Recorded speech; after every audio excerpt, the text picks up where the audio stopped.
जय गुरु जी। अनंतम अनंतम शुक्राना गुरु जी, अमृत वेला सत्संग बख्शे। सारी संतों पर मेहर करो, कृपा करो, शुक्राना। संगत जी जय गुरु जी। पहले तो ये हाउसफुल देख के मजा आ जाता है, आनंद आ जाता है जब ऐसी संगतें, और यही होना चाहिए, यही महाराज भी चाहते हैं। एम्पायर स्टेट की वो जब भी मैं कई बार ये चीज़ दोहरा चुका हूँ, बातें याद आ जाती हैं कि एम्पायर स्टेट में तब बड़ी लिमिटेड संगतें होती थी, 25, 50, 100 शुरुआत की बात है। तो कई बारी संगतें कम आती थी, तो महाराज पता है किसको बुलाना है, कब बुलाना है। तो महाराज भी जब संगत कभी कम आती थी तो उदास हो जाते थे। वैसे तो निरंकार हैं, उनके लिए उदासी और खुशी कोई बात नहीं है, पर ये हमने ये समझा कि वो इशारे में सेवादार से पूछते थे, आज चलता क्यों काटा नहीं। तो जब ये इशारा है कि संगतों से कितना प्यार है महाराज को, और आप सब बिरले ही हैं, क्योंकि ये बिरले ही हैं जिनको ये बख्शिश होती है। आज कितने लोग पूरे विश्व में, हम सब सोए हुए हैं, कई सोए हुए हैं, कई जगह अमृत वेले चल रहे हैं, सब जगह, पर वो बिरलों को बख्शे हैं, ये वो बख्शेंगे तो हमें प्राप्त होता है। आज शुरुआत बहुत ही मेरी अपनी ब्लेसिंग से है, और बहुत लंबी है महाराज के साथ जर्नी की, पर आज शायद, पहले मुझे याद तो बिल्कुल नहीं है, एक बारी या दो बारी शायद ऐसा ब्लेस्ड मौका मिला मुझे। आज जब मैं पीछे बैठा था अभी सत्संग में, एक कुछ सेकंड्स का झोंका आया गुलाब की इनकी अमृत खुशबू का। ये बहुत रेयरेस्ट होता है, और एक जैसे ध्यान में थे, मन जुड़ा हुआ था, एक लहर सी आई, कुछ सेकंड की होती है। पहले जब लहर आती है ना, मैं अपना एक्सपीरियंस बताता हूँ, तो एक लगता है कि भाई ऐसा कुछ जो उनकी खुशबू है, जो हम सुनते भी आए हैं और फील भी किया है, कि वो झोंका आया गुलाब की खुशबू का। और मैंने अपनी सांसें तेज, जब ऐसा होता है ना मेरे साथ, मैं अपना एक्सपीरियंस बताता हूँ, मैं अपनी सांसें और तेज करता हूँ, ब्रीदिंग शुरू कर देता हूँ, भाई ये मिल रही है और ये वाकई में आ रही है कि नहीं आ रही है, और जितनी मैं इसको ग्रैब कर सकूँ। तो मेरे साथ अभी यही कुछ सेकंड का ये महाराज ने आज बख्शी, क्योंकि ये महाराज के ही एक तरीके हैं बख्शने के, ब्लेस करने के, कि कभी किसी संगत को। बड़े मजे की बात ये होती है, मेरे शायद पड़ोस में जो संगत बैठी होंगी उनको नहीं आई होगी, आई है कि नहीं मुझे नहीं मालूम, पर ये इंडिविजुअल कनेक्शन की बात है। ये बहुत बारी हमने सुना कि पूरे संगतों में जिनको आती है आ जाती है, जिनको नहीं आती पड़ोस वालों को नहीं पता लगता। ये उनकी कृपा है, ये उनकी ब्लेसिंग है, उनकी लीला है। तो बड़ी महाराज के साथ बहुत पुरानी जर्नी है, सालों में तो नहीं गिनना चाहिए, पर ब्लेसिंग की बात है इसलिए बताना पड़ता है, नया पुराना या कोई नहीं है। महाराज के साथ आज लगभग 22 साल पूरे हो गए हैं, और बहुत शुक्राना है। और इस जर्नी में महाराज ने इतना कुछ दिखा दिया, मतलब अपना सत्संग तो अभी, क्योंकि हमारे को तो सेवा कुछ और मिली है, तो इसलिए अभी सत्संग का हमें मौका नहीं मिल रहा इस तरीके से करने का, पर बहुत संगतों ने सुना हुआ है, हर चीज दिखा दी। और पिछले लास्ट सालों में इतनी बख्शिश कर दी है कि जिंदगी बदल गई है। ये तो हम सब की बदल जाती है, हम सब जितनी संगतें बैठी हैं, हर एक के मन में ये जरूर होता है कि जब से जुड़े हैं या जब से महाराज ने अपनी शरण में ली है, हमारी जिंदगी बदल गई है, हमारी सोच बदल गई है। ये तो फैक्ट है ही, पर अपनी अपनी लेवल है, अपनी अपनी अवस्था है। नींबू की तरह निचोड़ा गया हूँ, मेडिकल प्रॉब्लम से निकला हूँ, फाइनेंशियल प्रॉब्लम से निकला हूँ, और जो अगर ये प्रॉब्लम से भी निकले हैं, पर जो एक लग्जरी की बात करें तो हमेशा हम दुखड़े ना रोएं कि प्रॉब्लम से निकले हैं, पर मैं अपनी लग्जरी की भी अगर बात करूं, बहुत बिरलों को उनकी बख्शिश है, पर महाराज ने शायद कोई ऐसी चीज नहीं होगी, लग्जरी की बात कर रहा हूं, शायद महाराज ने नहीं भोगवाई, मतलब नहीं दिखाई, नहीं मैंने भोगी, नहीं, मतलब मेरे को ऐसी कोई लग्जरी, रेयरेस्ट टू रेयरेस्ट में आपकी इनकी कितने शुक्राने करें कम हो जाते हैं। अगर बुरा समय भी दिखाया, नींबू की तरह भी निचोड़ा, पर इतनी खुशियां बख्शी हैं, शायद अगर मैं दोनों को तुलना करूं तराजू में, तो खुशियां ज्यादा थी, पर कुछ मेरे कर्मों के हिसाब से, मेरे दुख का टाइम, मेरी पीड़ा का टाइम, वो भी मेरे कर्म काट रहे थे। और आज तो ऐसी अवस्था में महाराज ने आके खड़ा कर दिया है, अब मांगने के लिए कुछ बचा ही नहीं। मैं फैक्ट बता रहा हूं, मांगने के लिए कुछ बचा ही नहीं, पर फिर भी हम ह्यूमन हैं, प्रॉब्लम्स आती हैं, घर में बीमारी आती है, कुछ अपने बिजनेस के इश्यूज होते हैं, परिवार है, सो हम कर्म के अपने हिसाब से भोगते हैं। पर आज की स्थिति है, अब सिर्फ शुक्राने के अलावा कुछ नहीं बचा।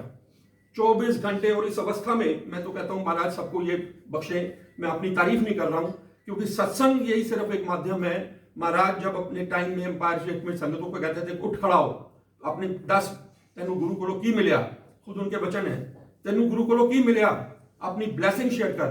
तो ये सत्संग सिर्फ एक माध्यम है ब्लेसिंग शेयर करने का, कि शायद आज हमारे जैसी संगतों के, और हम भी, मैं भी सुनता हूँ, रोज मैं भी सत्संग सुनता हूँ, बहुत संगतों के सत्संग सुनते हैं, शायद किसी संगत से मैसेज मिल जाए, पॉजिटिविटी आ जाए। ये मैसेज देना, सत्संग करना सिर्फ हमारे को अज्ञान से दूर करना और पॉजिटिविटी लाना।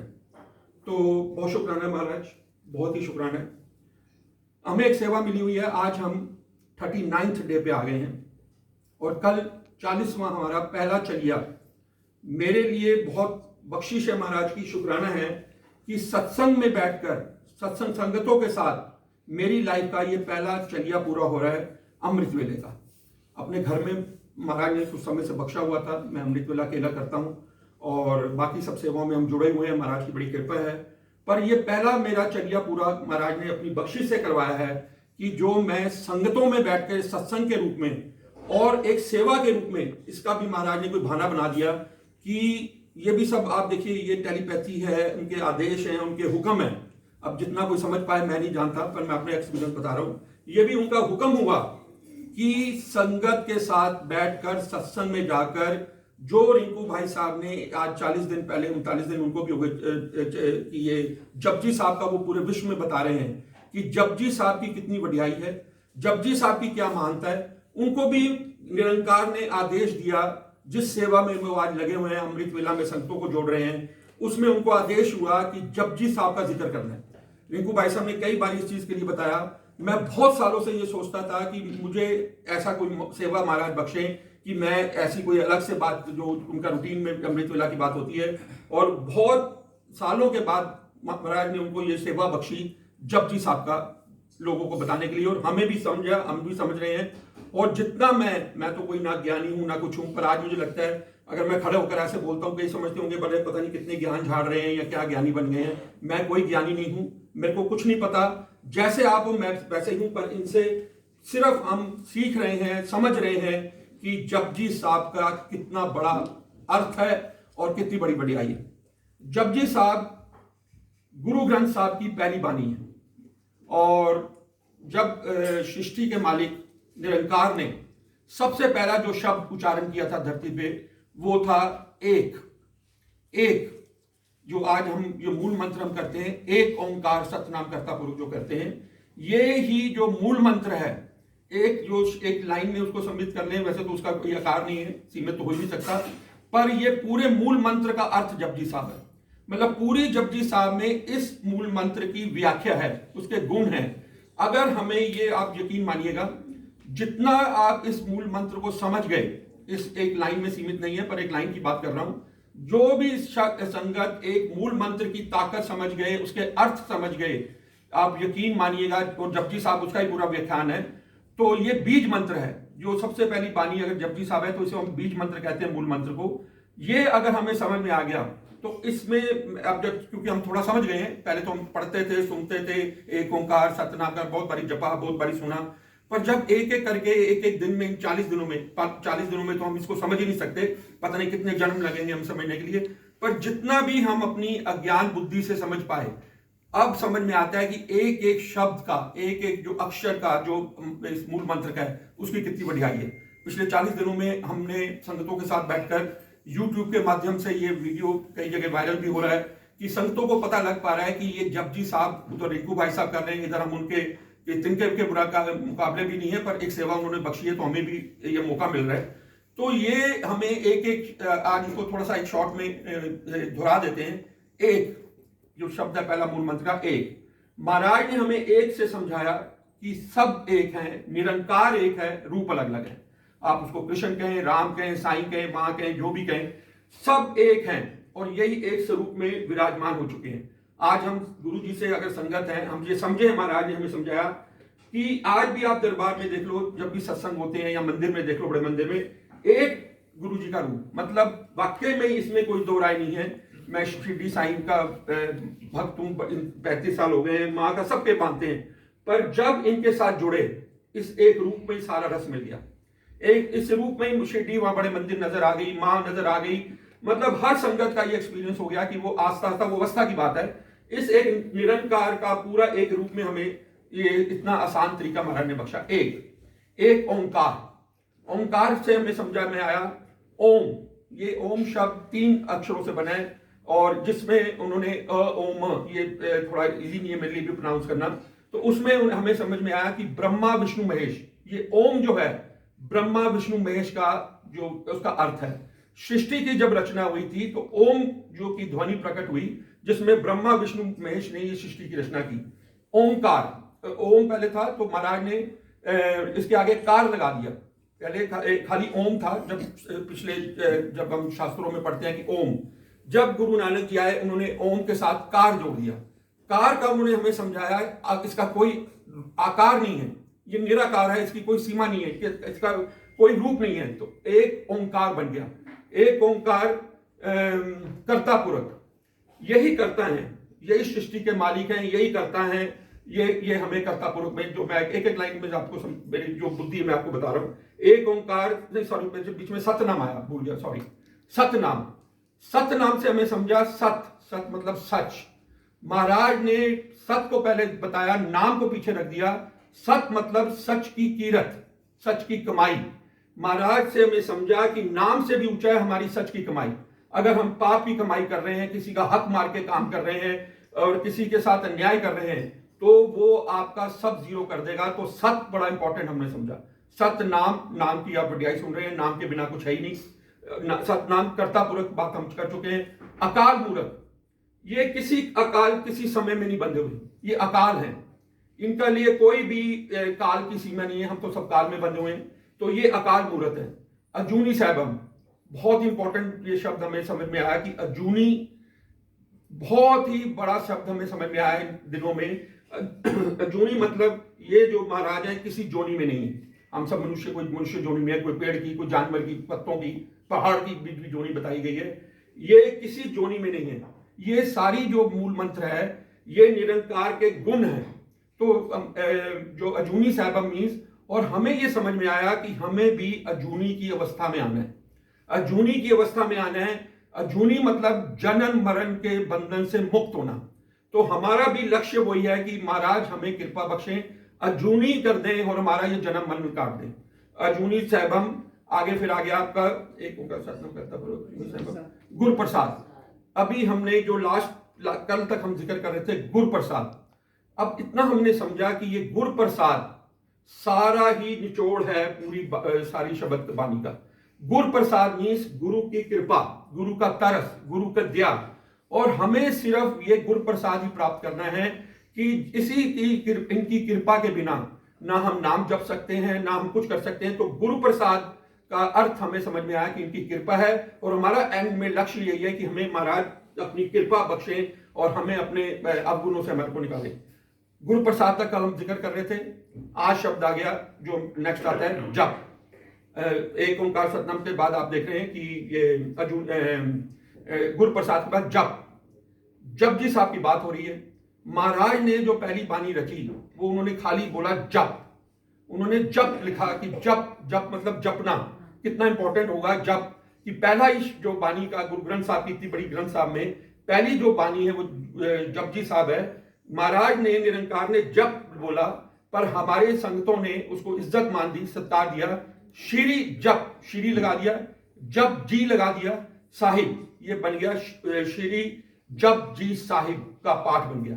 तो इसी तरह से गुरु महाराज के क्रम में भी हमने देखा कि महाराज ने एक ही मंत्र दिया था, बड़े सिंपल, क्योंकि इनके ना कभी प्रवचन दिए इन्होंने, ना कुछ ऐसे ज्ञान वाली बातें हमें ऐसे समझने की कोशिश करवाई, पर एक ही बात बोलते थे, सिर्फ शब्द बानी गुरबानी सुना करें। शब्द बानी गुरबानी में ही आज हम पिछले इतिहास में देखते हैं, जब से महाराज ने हमारे धरती पे आकर एक ही चीज हमें बताने की कोशिश की, सिर्फ शब्द बानी ही हमारा कल्याण कर सकती है। संगतें कहती थी पंजाबी इस तरह होती है, सानू समझ नहीं आती। महाराज कहते थे समझने के लिए मैं बोल रहा हूँ, सिर्फ सुनो। अब तो पहले तो बड़ी ठेठ गुरबानी होती थी, आजकल तो समय बदल गया है, चीजें आसान हो गई हैं, सब भजन बदल गए हैं। जब वो ऐसे शब्द चलते थे तो वो हमारे अंदर की मैल निकालते हैं, हमारे अंदर की नेगेटिविटी निकालते हैं और हमें पॉजिटिव करते हैं। तो ये इस माध्यम से महाराज ने हमें समझाया कि ये शब्द बानी, गुरु है बानी, हम ये बार बार शब्द भी सुनते हैं, तो बानी में ही गुरु का वास है और बानी के माध्यम से हमें बहुत चीजों के, अपने सवालों के जवाब मिलते हैं, हमें बहुत चीजों की समझ आती है। और आस्ता आस्ता जब हम उस शब्दों को, आज ये रिंकू भाई साहब ने तो हमारे लिए इतना आसान कर दिया, पिछले कुछ महीनों में, सालों में हम समझ पा रहे हैं हर शब्द का, हर जो शब्द हम सुनते हैं कीर्तन, उसके अर्थ हम समझ रहे हैं कि हर शब्द के अर्थ क्या हैं, जो हमारे लिए बहुत बड़ा ज्ञान है। तो जप की बात महाराज ने बताई कि जप अगर जपेंगे, नाम जपना, जप ही से हमारे को गुरु प्रसाद की प्राप्ति होगी। गुरु प्रसाद की प्राप्ति के लिए जप करना, वो भी उन्होंने कहा कि ये बिरले ही कर पाते हैं, इसके लिए मेहनत करनी पड़ती है, ये इतना आसान नहीं मिलती ये गुरु कृपा। गुरु कृपा, गुरु प्रसाद के लिए हमें जपना है, हमें अपने आलस को दूर करना है, जो हमें समझ में आया कि उनके हुक्म में रहना है। हुक्म में जब तक नहीं रहेंगे, आप सत्संग करके निकल गए और आप इधर से सुना, उधर से बानी सुनी, अच्छा लगा, लंगर किया, निकल गए, पर उस पर अमल करना है। जैसे अभी अंकल भी बता रहे थे, जब तक हम इनके हुक्म के, जो इनके वचनों का पालन नहीं करेंगे, ये सब इधर बैठना, ये सब व्यर्थ है, जीरो है। हमें आज ये विवेक हमें समझ में आ रही है, जब भी आप कोई सत्संग सुनते हैं, पहले भी आप सुनते रहे होंगे, अब समझ लीजिए इस बात को थोड़ा, ये भी छोटी छोटी चीजें जो हमारे को लेसन देती हैं। जब भी आप शब्द बानी सुने, पहली तो बात, जब भी आप किसी का सत्संग सुने, जब भी आप सत्संग करते हैं, शब्द बानी सुनते हैं, भजन सुनते हैं, महाराज ने हमें समझाया उस पर विचार करा करें। कोई भी एक शब्द जो आपने सुने, 5 शब्द बानी सुनी, कुछ भी, कोई एक शब्द को पकड़ लें, उस पर विचार करें, एक एक लाइन को बार बार सुने और उस पर समझने की कोशिश करें, इस शब्द से हमें क्या मिला। वो एक बारी सुनने से तो आनंद आएगा, वो भी बहुत अच्छी बात है, पर उस पर विचार करें। तो ये भी हमें एक मैसेज मिला इन्हीं दिनों में व्याख्याओं से। तो शब्द बानी से महाराज ने कहा, कोई आपको, गुरु महाराज ने तो इतने आसान तरीके बता दिए, ना घर बार छोड़ने की जरूरत है, ना आपको गृहस्थ छोड़ने की जरूरत है, ना पहाड़ों में जाने की जरूरत है, ना जंगलों में जाने की जरूरत है। आप अपने गृहस्थ को संभालते हुए, ये भी एक लंबे सत्संग है, कर्म के ऊपर बहुत सत्संग है, और अपने कर्म करते हुए जो भी आपकी जिम्मेवारी है, पहले उसको निभाएं, फिर महाराज के लिए आप जो भी सिमरन समय जो भी निकाल पाते हैं, तो इनके हुक्म में रहना ही। और हमें ये समझ में आया, ये यकीन मानिएगा, जैसे जैसे हम समझ रहे हैं, जैसे जैसे पूरे विश्व में संगतें समझ रही हैं, सबसे बड़ा हुक्म, अब देखिए ये निरंकार के हुक्म की बात है, ये हम नहीं कह रहे, या कोई परिवार नहीं कह रहा कि आप अमृत वेला करो, अब वो तो महाराज ने सेवा में डाल दिए, तो हम हमारे लिए सेवा है, क्योंकि हम बिचौलिए बन गए हैं। कल हमने बिचौलिए शब्द का एक नया समझा, वो भी अभी आगे जिक्र करेंगे। तो महाराज ने ये समझाया कि जो भी हुक्म है सबसे बड़ा, वो महाराज ने कहा अमृत वेला। ये महाराज के अपने निरंकार के, गुरु अर्जन देव जी के, गुरु गोविंद सिंह जी के, गुरु नानक जी के, हालांकि गुरु महाराज ने इस पे ज्यादा नहीं फोकस दिखाया, पर वो अवस्था की बात है, क्योंकि जब पर हर व्याख्या में, जब एम्पायर स्टेट की व्याख्या चलती थी, हर व्याख्या में ऑलमोस्ट दूसरी तीसरी व्याख्या में अमृत वेले का जिक्र आया। तो महाराज ने इशारे में कहा कि आप शब्द बानी सुनो। अब शब्द बानी में अगर आपको अमृत वेले का जिक्र आ रहा है, वो आपकी अवस्था है, वो महाराज का बाप को बख्शेंगे, क्योंकि ये बख्शन मुनि की हार है। हम अपने आप अमृत वेला नहीं कर सकते। मैं आपको बता दूं, आप अमृत वेला शुरू कर दो, आप नहीं कर पाओगे। उनके लिए इनका गुरु कृपा चाहिए, इनका तरस चाहिए। यही अरदास करें रात को सोते से पहले कि महाराज मैं नहीं कर पाऊंगा या नहीं कर पाऊंगी, आप तरस करो, आप मुझे ये रास्ता दिखाओ, मुझे बख्शो, मेरी को इस निद्रा से सुबह उठा दो। और जिस टाइम आप ये एक नियम बना लेंगे, मैं अपना एक्सपीरियंस बता रहा हूं, मेरा अमृत वेले से लंबा चौड़ा एक्सपीरियंस नहीं है। अगर मैं अकेले में करता था तो वो लगभग 1 साल का होगा, और आज ये जो 40 दिन का हुआ है, ये तो मैं आपको एक्सपीरियंस शब्दों में बयान नहीं कर सकता हूं, क्योंकि मैंने ये रस को संगतों पे बैठ के जो अमृत वेला किया है, ये शायद मेरे लिए बहुत बड़ी ब्लेसिंग की बात है। तो अमृत वेला हुक्म है, ये महाराज ने कहा ये 2 घंटे मुझे दे दो। ये अमृत वेला के 2 घंटे जो गृहस्थों के लिए बताया गया, हमने इनसे सीखा है, हमने, मैं भी ज्ञानी नहीं हूं। 3 से 5-6 बजे का समय अमृत वेले का, ये समय महाराज को अर्पण कर दो। उनके उसके लिए भी बड़े अलग सत्संग है, वो कभी आगे जिक्र होंगे, कि अमृत वेला की बहुत बढ़ियाई बताई गई है। तो आज हम मेरे को अब तरस आता है, पहले मेरी अवस्था नहीं थी, मैं भी आपके जैसे तरसों वाले में आता था। हम दवाई खाने के लिए तैयार हैं, हम डॉक्टर के फीस भरने के लिए तैयार हैं, हम अपने सर्जरी कराने के लिए तैयार हैं, हम दुख भोगने के लिए तैयार हैं, हम कोई भी प्रॉब्लम भोगने के लिए तैयार हैं, पर हम उसकी सॉल्यूशन, जो असली सॉल्यूशन है, उसके लिए मानते नहीं है।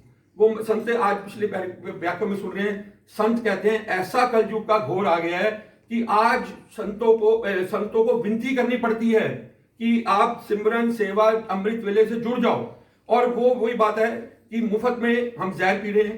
आज आप सब जानते हैं कि जहर किसको हम कह रहे हैं। जहर पीने के लिए हम तैयार हैं, पर फ्री में अमृत मिल रहा है वो हम लेने के लिए तैयार नहीं है। फ्री में जो अमृत मिल रहा है वो लेने की, पर वही बात है ना, हम सब चीज भुगत लेंगे। पर आज संगतों से मैं अपना एक्सपीरियंस भी, मेरी भी ऐसी दशा थी जो आपकी शायद होगी या आपसे मेरी बेटर ही होनी चाहिए। पर हम सब कुछ करने के लिए तैयार हैं, पर हम इनके बहाने को मानने के लिए तैयार नहीं है जो इन्होंने हमें समझाने की कोशिश की। अमृत वेला, सत्संग, सेवा, सिमरन, हम उसको सिर्फ एक लगता है कि आए चले गए बस खत्म। यहां पर खत्म नहीं करना, यहां से समझ लीजिए शुरुआत करनी है, ये प्रयास करना है, ये आपको घालना डालनी है, पंजाबी में कहते हैं घालना। तो महाराज से हमने समझा कि जब आप अपने आप को इस अवस्था में इनके गुरु कृपा चाहते हैं और अपने जीवन को बदलना चाहते हैं, तो एक माध्यम है, ये चलिया एक माध्यम होते हैं कि एक प्लेटफॉर्म पे हम आके डिसिप्लिन हो जाते हैं कि 40 दिन हम अमृत वेला करेंगे। उसके बाद फिर महाराज की कृपा है, आप कई संगतें तो बीच में छोड़ पा जाती हैं, महाराज नहीं बख्शते। कई संतों का होता है कि मेरा काम पूरा हो गया, मैंने चलिया रखा था, अब मैं आगे से जयराम जी की अपने घर, गुरु अपने घर। ऐसा नहीं होना चाहिए। हमें ये सिर्फ एक फॉर्मेट है कि चलिया से हम शुरू करें, उसके बाद तरस के लिए बांध करते रहें और उसको सारी उम्र, जैसे अंकल ने प्रण लिया, आज अंकल का तो एक इतिहास बन गया है, ये परिवार एक इतिहास बन गया है।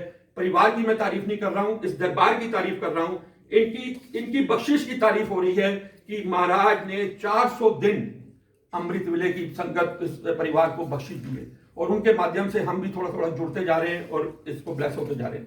तो बहुत शुक्राना है। अब लास्ट में समय बहुत कम होता है, पर एक कंप्लीशन एक साथी से, साखियां भी देखिए, ये स्टोरीज हैं एक किस्म से ना, इसको अगर इंग्लिश में बात करें, ये छोटी छोटी रियल स्टोरीज हैं। साथी कह लीजिए, इसको व्याख्या कह लीजिए। गुरु रविदास जी, संत रविदास जी, संतों के जिक्र हुआ, कल हमें संतों के बारे में समझ में आया कि संत ना होते, अगर आज संत नंद सिंह जी नहीं होते, रविदास जी नहीं होते, नामदेव जी होते, कबीर नहीं होते, तो ये भी कल एक लाइन में मैं आपको थोड़ा कर दूं। निरंकार से गुरु अर्जन देव जी ने अपने मुख से, ये 3 दिन से रिपीट कर रहे हैं ये लाइन, गुरु अर्जन देव जी ने कहा कि मैंने सारी सृष्टि देख ली, सारी सृष्टि देख ली, अब मुझे जो असली आनंद और असली सुख आया है वो गुरु के निरंकार के मिलाप में आया। और हमारा भी लक्ष्य है कि हमें, इनके अजूनी की बात है, हमें भी हमारी आत्मा परमात्मा में लीन हो जाए, जल जल से मिल जाए। तो जल जल से मिल गया तो वो जल ही बन गया, उसमें अब अलग नहीं कर पाते। हमारे को भी वो अवस्था महाराज बख्शें कि हमारी आत्मा भी परमात्मा में लीन हो जाए। तो महाराज ने हमें ये समझाया, उसके लिए हमें चाहिए गुरु। हमें गुरु के बिना, गु का भी अर्थ हम समझे, गुरु का गु मतलब अंधेरा, रू मतलब रोशनी, गुरु हमें अंधेरे से रोशनी में ले जाता है। आप किसी को भी गुरु को माने, हमारे लिए तो यही गुरु महाराज है, यही शिव है, यही निरंकार है, सब है। गुरु ही हमारी, जैसे कहते हैं गुरु के बिना गति नहीं है, गुरु ही हमें रास्ता दिखाते हैं निरंकार से मिलाने का। लक्ष्य वही है कि गुरु प्रसाद बरत जाए और महाराज हमें अपनी शरण में ले लें। गुरु के साथ इन शॉर्ट ही बताने की बात हो रही है। गुरु के लिए भी, गुरु के लिए कल जिक्र आया संतों का, जैसे बात हो रही थी कबीर जी, नंद सिंह जी, नंदलाल जी। अगर ये संत ना हो तो हम गुरु से डायरेक्ट नहीं मिल सकते, हमें संतों के माध्यम से गुरु, क्योंकि गुरु संतों ने हमें बताया, गुरु की वड्याई बताई, गुरु के हुक्मनामे बताए, गुरु के तरीके बताए। तो हमें ये इसमें कल उन्होंने शब्द जोड़ा, इसको प्रॉपर बोला गया, बिचौलिए, संतों को बिचौलिए कहा गया। कल भी हम इस लाइन को दोहरा रहे थे। आज मॉडर्न जमाने में हमें बिचौलिए बना दिया गया। हम संत नहीं है, हम ना कोई ज्ञानी है, ना संत है, ना हमने कोई तप किया है, पर आज क्योंकि संतों का रूप है और संतों के रूप में अगर किसी को कोई बख्शिश है, प्लीज आप भी ये एफर्ट करें, संगतों को जोड़ें और ये बिचौलिए का काम करें। क्योंकि बिना बिचौलिए कि, आज आपको भी कोई लेके गया होगा गुरु जी के पास, मेरे को भी एक आंटी लेके गई, अनीता कुमार, आज 22 साल पहले की अंकल, वो भी अलग से सत्संग है, कभी सुनेंगे कि ये अंकल हमारे गुरु आए हैं, एम्पायर स्टेट में आए हैं, मैं साईं बस्ता इन शॉर्ट बता रहा हूँ। मैंने कहा नहीं आंटी, मेरे को गुरु के चक्कर में नहीं पड़ना। आंटी मेरी डेस्टिनी लिखी थी, महाराज ने अपनी शरण में लेना था, आंटी मेरे को ले गई कि चलो जी चलो, ले गए, हम चले गए सारे परिवार के साथ। और जब वहां गए तो वो फिर कभी लंबा हो जाएगा। तो पर कहने का भाव है कि कोई आंटी अंकल ही हमें आज, अगर हम आज के समाज की बात कर रहे हैं, तो वही गुरु से जुड़ा होगा। आपके 99% हम अपने आप ही चले गए गुरु जी के पास, कई गए होंगे, कई बिरले गए होंगे जिनको अपने आप ही महाराज ने बुला लिया होगा, पर हम किसी ना किसी माध्यम के जरिए गए। कभी दुख आ गया, किसी ने आंटी ने कहा कि आप अंकल बहुत दुखी हो, चलो मेरे गुरु महाराज हैं, आपको मैं ले चलती हूँ, आप वहां माथा टेक लो।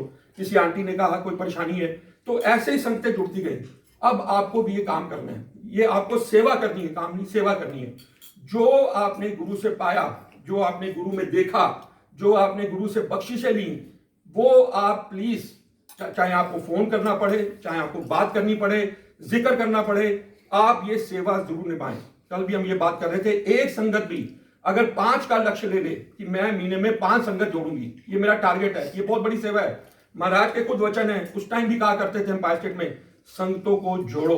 वो उनके अलग सत्संग है, वो बात हो जाती है। सत्संग तो इतने हैं कि यहाँ हफ्ता ही बीत जाए, खत्म नहीं होते। तो महाराज से इन शॉर्ट ये है कि हमें वो बिचौलिए की सेवा निभानी है। अब साकी पे आते हैं। गुरु रविदास जी संत हैं, मोची हैं, उनकी जो कीरत है वो मोची का काम करते हैं और वो अपना मोची का काम करते हैं। पर उनकी अवस्था, उनका सिमरन, उनकी सेवा इतनी जुड़ गई थी महाराज के, उन्होंने इतने तप किए होंगे, जो भी उनकी बख्शिश थी वो निरंकार से जुड़े हुए थे। बड़े बड़े राजा महाराज उनके पास नामदान के लिए आते थे। तो एक समय की बात बताई जा रही है, एक बहुत बड़ा सेठ को पता लगा कि ऐसे गुरु रविदास जी, संत रविदास जी हैं और वहां जाके नामदान लेना है और बड़ा कल्याण हो जाता है। वो सेठ आया उनके पास और अंदर आया तो देखा जहाँ उनकी कुटिया थी कि वो तो मोची का काम कर रहे हैं। बड़ा हैरान हुआ कि इनके लिए तो सुना था ये तो कोई संत है, ये तो मोची है, ये तो मोची का काम, इनकी तो कीरत ही बड़ी ऐसी है। तो वही सोच की बात है, जब तक ज्ञान होगा। मैं भी जब महाराज से पहली बारी दर्शन हुए थे, अभी करेंगे नहीं क्योंकि टाइम नहीं है, मैं भी, मेरी जैसी बहुत संगतें हैरान हुई थी जिन्होंने साक्षात जब गुरु महाराज को देखा। हम समझ नहीं पाए ये गुरु कैसे हैं। मैं भी जब एंटर किया था एम्पायर स्टेट में तो मेरी भी एक क्योंकि सोच की, अज्ञान की कमी थी, मैं भी नहीं पहचान पाया ये गुरु हैं, इस रूप में, इस फैंसी ड्रेस में क्यों बैठे हैं। इनका मेरे को तो एक लाइन याद आती है, शाकाल लग रहे हैं, फिल्म एक्टर होता था शाकाल। मतलब 90% संगतें जब गुरु महाराज के समय अपनी पहली बार इनके दर्शन में गई तो उनको एक फीलिंग अलग रही। क्योंकि आज वो भी जो सेठ आया था, इससे बात याद आ रही है, सेठ ये सोच के आया था जब मैं किसी संत के पास जा रहा हूँ, रामदास जी के, रविदास जी के पास, तो कोई जोगिया कपड़े में होंगे, दाढ़ी रखी होगी, संतों की तो यही अवस्था होती है। तो मेरी भी यही सोच थी कि कोई आंटी मेरे को गुरु के पास में ले जाने जा रही है तो गुरु जोगिया कपड़े में बैठे होंगे, मालाएं पहनी होंगी, तिलक लगे होंगे। But to C Guru in that form, वो तो एक सरप्राइजिंग था, शॉकिंग था। और सारे ऐसे, किसी ने इनको कुछ टाइम कुछ समझ लिया, किसी ने उनको कुछ समझ लिया। वो हमारे ज्ञान के हिसाब से हमने इनको जैसे देखा, सिर्फ देखा पर दर्शन वाली बात नहीं थी, देखा और दर्शन में फर्क होते हैं। तो सिर्फ देखा पर वो कुछ सेकंडों का था। उसके बाद तो जब और आगे आगे आ गए तो वो तो हम शब्दों में कोई भी संगत बयान नहीं कर सकती। जब महाराज अपने सिंहासन पर बैठते हैं तो बड़ी कृपा उनकी। तो वो सेठ बड़ा हैरान हुआ कि ये तो मोची है, ये क्या मुझे नामदान देगा। वो वापस चला गया, वापस कमन ये क्या नामदान देंगे। एक बारी वापस चला गया, फिर उसको किसी ने कहा भाई वही कर नामदान देंगे। सेठ का बताया जा रहा है व्याख्या में, एक बार आया, 2 बार आया, 3 बार आया, 3-4 बार ये आया पर वापस चला गया। उसका मन नहीं मानता था ये मुझे नामदान दे सकते हैं, इनकी तो अवस्था ही नहीं लग रही, ये कोई संत ही नहीं है। जब एक दिन वो बड़ा ढीठ होके आ गया कि आज तो मैं नामदान लेके ही आऊंगा किसी तरह से, अपने मन को उसने पक्का किया। जब वो आया तो उसने फिर कहा कि, और रविदास जी को तो पता था, वो भी जानी जान थे कि इसके अंदर क्या चल रहा है। उन्होंने आकर कहा कि आज तो मेरे को आप नाम दे ही दो, आज तो मैं नामदान लेके ही जाऊंगा। अब उसने मन को समझा लिया। अब रविदास जी कहते हैं ठीक है, शायद उसका समय आ गया। और यहाँ ज्ञान की बात की थी, वो जो बताया जा रहा है कि जो मोची का काम करते हैं उनका एक बर्तन होता है जिसमें पानी होता है। जब वो चमड़ा वगैरह काटते हैं तो उसमें अपने औजार रखते हैं उस पानी में। तो रविदास जी ने कहा आज तेरे को नामदान चाहिए। मैंने कहा, उन्होंने कहा आज तो मैं लेके ही जाऊंगा, जाऊंगा ही नहीं, नामदान लेके ही जाऊंगा। पर जिद में आ गया तो उन्होंने कहा ऐसे कर, ये बर्तन, ये जो पानी है इसको गिरा के इसमें दूध भर के लिया। अब वो उनकी शक्ल देख रहा रविदास जी की कि ये क्या बात हुई, इतना गंदा बर्तन है और इसमें दूध भरेंगे तो दूध फट जाएगा। वही सोच की, ज्ञान की बात है, उसको एक ज्ञान वाली बात हो रही थी। तो उन्होंने कहा कि रविदास जी ने जो बोला जा रहा है वो कर, इसमें दूध भर के लिया। अब वो फिर बहस कर रहा है कि ये तो गंदा बर्तन है, इसमें तो दूध फट जाएगा। अगर आपको दूध की, अगर आपको मंगाना है तो मैं साफ बर्तन ले आता हूँ और उसमें दूध ले आता हूँ, इस गंदे बर्तन में हम क्यों दूध डालें। तो अब संत रविदास जी ने कहा यही तेरी बात का जवाब है, अभी तेरा बर्तन ही तैयार नहीं हुआ, अभी तेरा बर्तन ही गंदा है। हमारे सबके बर्तन गंदे हैं, अभी भी हम मैल से भरे पड़े हैं। ये सत्संग क्या करता है, रोज हमारी मैल धोता है। तो रविदास जी ने कहा ये तेरी भी वही स्थिति है जो इस बर्तन की है, अभी तेरा बर्तन ही तैयार नहीं हुआ तो मैं तेरे को नामदान कहां दे दूं, वो कहीं समाएगा ही नहीं, ये अमृत कैसे समाएगा। तो इन शॉर्ट हमें मैसेज मिल रहा है, सत्संग थोड़ा लंबा है पर इसको आप कंक्लूजन में समझ जाइए कि हमें अपना बर्तन तैयार करना है। ये गुरु महाराज हमारे बर्तन तैयार कराते हैं, ये सत्संग हमारा बर्तन, ये सिमरन, ये अमृत वेला, ये हमारे अंदर जन्मों जन्मों की मैल है, जन्मों जन्मों की। महाराज ने तो ये कहा जैसे ग्रीस वाला कपड़ा होता है ना, ग्रीस वाले कपड़े को धोने बैठो तो ग्रीस उतरती नहीं है। हमें पता नहीं कितने जन्म लगेंगे पर इनकी कृपा हो जाए तो एक सेकंड में मैल उतर सकती है। वो आपके दिल की आवाज़ है, आपकी पुकार है, जब पहुंच गई तो आपका जीवन बदल सकता है। ये नहीं कि आपको जन्म लेने पड़ेंगे या साल रुकने पड़ेंगे, वही तरस चाहिए, तरस इनका चाहिए। तो हमें ये सत्संग यही बात है कि हमें जब तक मैल नहीं धुलेगी, ये हम बानी सुन लेंगे वो नहीं समाएंगे, हमें इनके हुक्मनामे नहीं समझ आएंगे, इनके भाने में रहना नहीं समझ में आएगा, तो हमें मैल धोनी है। ये सत्संग ही एक ऐसा माध्यम है जहां आप बैठकर रोज इसके लिए रोज प्रयास करना है, रोज लड़ना है, रोज जंग लड़नी है। और अपने आप को अगर अमृत वेला में जोड़ लिया तो ये जंग शुरू में मुश्किल होगी, पर आप देखेंगे महीनों के बाद आपसे ये छूटेगा ही नहीं। आपको लगेगा इसके बिना कुछ रह ही नहीं गया, यही जीवन का सारा निचोड़ नजर आएगा। और याद यकीन मानिएगा, अंकल एक एक्सपीरियंस है, बड़ा इतिहास है अंकल का, सब आपने सत्संग सुने हुए हैं, कैसे अमृत वेला बख्श के इस परिवार को आज कहां से कहां महाराज ने पहुंचा दिया। मेरा ऐसा एक्सपीरियंस अमृत वेले से नहीं है, पर गुरु की भक्ति से या सिमरन से हुआ। तो पर अब मैं भी जो एक्सपीरियंस कर रहा हूं मेरी भी लाइफ में, मैं अपने आप के अंदर बहुत बड़ा बदलाव देख रहा हूं। सुख संपत्ति ये सब चीज तो हैं, पर जो अंदर मन की शांति है वो शायद इस बख्शिश से ही है। तो अरदास करें, तरस करें, रात को सोने से पहले कोशिश करें कि हम शुरू करें। नहीं होगा तो घबराइए, में टूटिए, वहम में मत पड़िए, वहम का कोई काम नहीं है। अगर आपसे 40 दिन का आपने कमिटमेंट लिया और आप 10वें दिन किसी वजह से नहीं उठ पाए, ह्यूमंस हैं, टाइम लगता है वही बर्तन तैयार होने में, पर वहम नहीं करना, फिर दोबारा शुरू हो गए। पर लड़ाई लड़ते रहना है। उन्होंने ये कहा कोई हार गया तो वो हार गया, पर जिसने पार अपने आप को लगाना है तो उनको लिए अपने आप को इस निद्रा का ये त्याग करिए, खुद करिए और संगतों को इस चीज का मैसेज दीजिए। पहले तो आप खुद कोई भी काम करने से पहले खुद करें। जब तक मैं आपको कौन सी चीनी छोड़ दूं और खुद जाके रसगुल्ले खाऊं, वो बात गलत है ना।